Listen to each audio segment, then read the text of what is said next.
Olá pessoal, meu nome é Howard Storm. Eu tive uma experiência de quase morte em 1985 e isso mudou completamente minha vida. Antes da minha experiência de quase morte, eu era um ateu convicto. Naquela época, eu tinha 38 anos. Era professor universitário, totalmente centrado na minha carreira e na minha vida.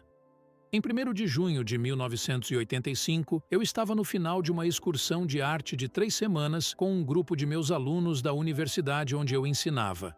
E eram 11 horas da manhã quando eu estava no hotel, tentando animar os alunos a irem a outro museu quando desmaiei de repente, sentindo a dor mais aguda que já havia experimentado em toda a minha vida.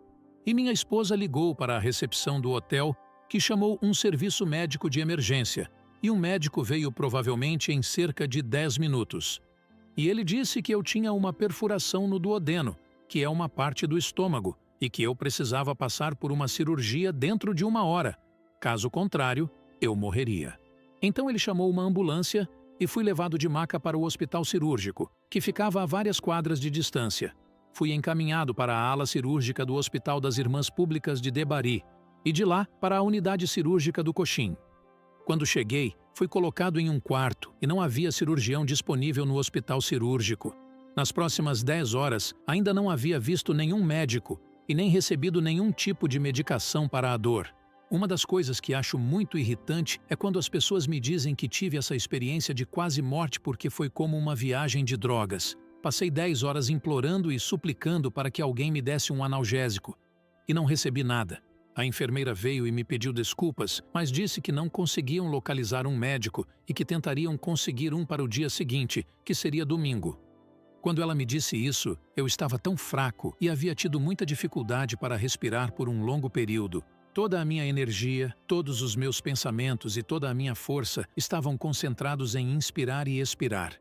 Então, quando a enfermeira saiu do quarto, eu disse à minha esposa que era hora de nos despedirmos. Disse para dizer aos meus filhos que os amo, aos meus pais que os amo, e assim por diante. E ela começou a chorar como nunca tinha visto ninguém chorar antes, porque essa era uma despedida para sempre. Então ela se sentou na cadeira chorando e eu fechei os olhos, parei de respirar e fiquei inconsciente. Quando acordei, me senti maravilhoso, melhor do que já me senti em toda a minha vida. E eu estava encantado, feliz, surpreso, perplexo, mas o bom era que eu me sentia realmente bem. Fiz uma verificação da realidade do meu corpo e percebi que conseguia saborear, ver, cheirar, tocar. Tudo estava mais intenso do que nunca em toda a minha vida, e eu tentei me comunicar com minha esposa. E do meu ponto de vista, ela não reagiu a mim, ela não podia me ver ou ouvir enquanto eu estava lá gritando e gritando para ela. Eu me virei para meu colega de quarto, que era um francês muito gentil, e não obtive reação dele, e eu estava muito bravo, muito confuso. E a pior coisa possível aconteceu. Eu vi um corpo na cama e parecia exatamente comigo. Eu me recusei a aceitar que era eu, porque eu estava vivo em pé ao lado desse corpo. E havia essa coisa que se parecia comigo na cama, mas aquilo não podia ser eu. E eu ouvi pessoas me chamando do lado de fora do quarto, dizendo: Howard, Howard, venha rápido, precisamos ir, precisamos ir. Então, fui até a porta do quarto e havia um grupo de pessoas no corredor escuro. Estavam fora do raio de luz que vinha do quarto, eles estavam nas sombras. Talvez 8 deles ou algo assim, adultos, homens e mulheres. E eu disse: estou doente, eu preciso de um médico, preciso fazer uma cirurgia. E eles responderam: nós sabemos tudo sobre você, Howard. Estamos te esperando por muito tempo e é hora de você vir conosco. Eu queria acreditar que eram pessoas do hospital vindo me levar para o médico. Então saí do quarto e eles me levaram para uma caminhada muito longa, uma jornada. Logo nessa jornada, eu percebi que não havia escadas, não havia subidas ou descidas, não havia paredes e não havia teto, e logo percebi que estava ficando cada vez mais escuro. Outra coisa é que as pessoas que estavam comigo pararam de agir profissionalmente e começaram a fazer comentários grosseiros e rudes sobre mim, o que estava ficando assustador. E não eram pessoas legais, sabe? Elas queriam fazer as coisas do jeito delas comigo. Então, o grupo tinha crescido muito e já havia muitas pessoas, poderia ser centenas, e elas me disseram que não iriam mais adiante e que eu precisava continuar, porque ainda não era o fim da jornada. E eu disse, eu não vou, eu vou é voltar, o que era um blefe, porque eu não tinha ideia de onde estava, ou qual direção era certa, eu não sabia qual era o caminho de volta.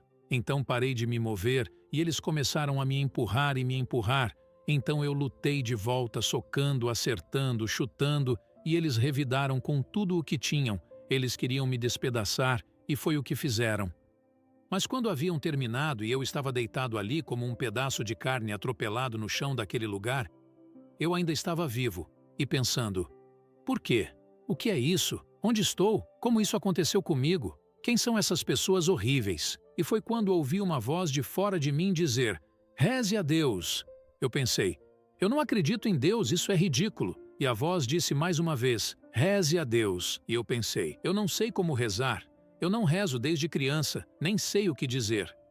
E a voz, de forma muito forte e um pouco alta, disse, reze a Deus. E então eu pensei, tudo bem, quando eu era criança, eu ia à escola dominical e aprendi algumas orações. Então, tentei me lembrar de algo que eu tinha memorizado, porque é isso que as crianças aprendem sobre a oração. Você memoriza o Pai Nosso, ou o Salmo 23, ou algo assim, e recita. Então, eu só conseguia me lembrar das primeiras palavras do Salmo 23 e do Pai Nosso, e as disse em voz alta, não porque eu acreditasse em Deus, mas sim porque essa voz me disse. E as pessoas ao meu redor ficaram incrivelmente furiosas e começaram a falar em uma linguagem obscena e horrível, a mais horrível que já ouvi em toda a minha vida, que não há Deus aqui e que ninguém poderia me ouvir, e que se eu não parasse, as coisas ficariam muito piores para mim. E pela primeira vez em toda a minha experiência com essas pessoas, eu consegui uma reação delas. Foi uma reação ruim, mas pelo menos eu consegui. Foi como se eu fosse capaz de revidar metaforicamente com o mesmo tipo de insulto. Então comecei a inventar orações. Eu nunca contei a ninguém o que realmente orei, porque foi muito grosseiro. Algo como, Deus vai pegar e eliminar vocês. Eu entendo que essas não foram as melhores orações, mas de qualquer forma, elas eram sinceras e eu estava usando Deus como uma espécie de punho para enfrentá-los. E quanto mais eu mencionava Deus, mais eles gritavam para eu parar. E o mais importante era que eles recuavam para a escuridão, pois não suportavam nenhuma menção a Deus. Então, me deixaram em paz e me deixaram naquele lugar por muito tempo. Durante esse tempo, pensei sobre minha vida e percebi que aos 38 anos, eu pensava que era o presente de Deus para o mundo, achava que era tão importante, era um grande nome, sabe? E percebi que, na verdade, eu era nada. Tudo o que eu pensava sobre mim mesmo era uma ilusão do ego, e afundei em um desespero total, sem esperança.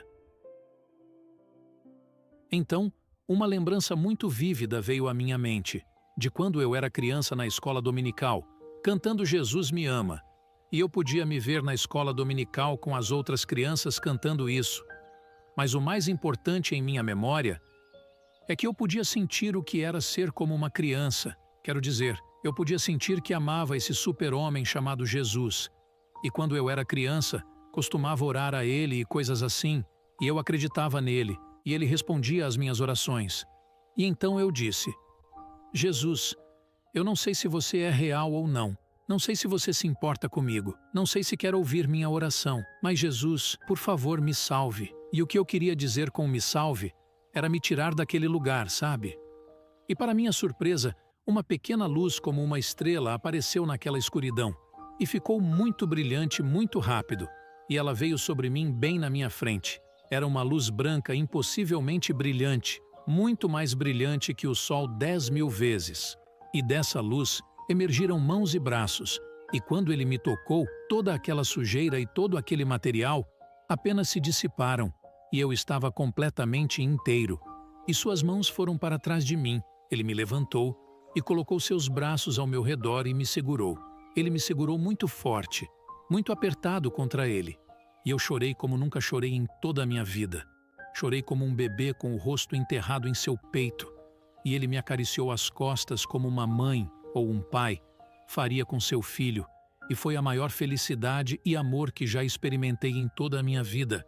E eu sabia que ele não apenas me amava, Ele me queria e se importava comigo. E eu estava apenas me deliciando naquele grande amor, quando percebi que meus pés não estavam mais no chão e estávamos nos movendo diretamente para cima, indo muito rápido, e eu estava tentando me recompor porque tinha chorado muito. Quando finalmente consigo me acalmar, eu olho para onde estamos indo, e o que vejo a princípio é que era uma enorme galáxia de estrelas, exceto em que percebo que todas as estrelas estavam se movendo para a mesma direção. Mas não eram estrelas, eram outros seres de luz, e ainda assim estávamos nos aproximando, e pensei comigo mesmo, ele cometeu um erro terrível, sou um pedaço de lixo, eu não pertenço aqui, porque eu me sentia muito sujo. E com isso, paramos do lado de fora desse reino de luz e seres de luz, e ele falou comigo pela primeira vez telepaticamente e disse, não cometemos erros, você pertence aqui. Eu pensei, mas não disse, como você sabe o que estou pensando? E ele respondeu, eu sei tudo o que você já pensou. E então pensei, isso é realmente ruim, porque tive muitos pensamentos que não queria que você soubesse que pensei. E ele riu. Então começamos a conversar. E é engraçado, mas ele é o cara mais legal que eu conheço. Ele é muito legal, muito acessível, fácil de lidar. E eu chamo Jesus de meu melhor amigo. Ele também é meu Senhor e Salvador e Rei dos Reis e tudo mais. Mas ele é meu amigo. Ele disse que tinha algumas pessoas que ele queria que eu conhecesse e chamou com tons musicais. E o que eu chamo de anjos apareceu. Ele disse que eles gravaram a minha vida e que queriam me mostrar. E então, tive uma revisão de vida, onde passamos pela minha trajetória em ordem cronológica, conforme avançava da infância para a adolescência e depois para a vida adulta. As coisas começaram a piorar e eu vi o quão egoísta eu tinha me tornado e o quanto machuquei minha mãe, meu pai, meus amigos, todo mundo sendo tão egoísta. Porque o que eles queriam me mostrar era como ser uma pessoa gentil e amorosa, e eu não era isso, eu era uma pessoa bem-sucedida, o que para mim era o que importava, e a parte gentil e amorosa era vista como um sinal de fraqueza. Eu queria ser o maior e mais temido urso na floresta, sabe? Eu queria que as pessoas tivessem medo de mim, porque eu pensava que era isso que um homem de verdade fazia, você governa pela intimidação. E eu sabia que estava realmente causando dor a Jesus e aos anjos com as coisas que fiz na minha vida. Quando terminou, Jesus disse, você tem alguma pergunta? E eu disse, eu tenho 1 milhão de perguntas para fazer, todas as perguntas para fazer. Então perguntei a ele tudo o que consegui pensar, e ele respondeu a todas as minhas perguntas pacientemente, gentilmente e completamente. E ele me deu a má notícia, que eu tinha que voltar para este mundo, o que eu vigorosamente não queria, eu queria ir para o céu. E ele superou minhas objeções sobre voltar aqui, com razão, bondade e paciência, e eu voltei. Quando voltei, estava de volta ao corpo, de volta à dor, e imediatamente uma enfermeira entrou no quarto, era por volta das 9 da noite, meia hora depois de ela ter estado lá antes.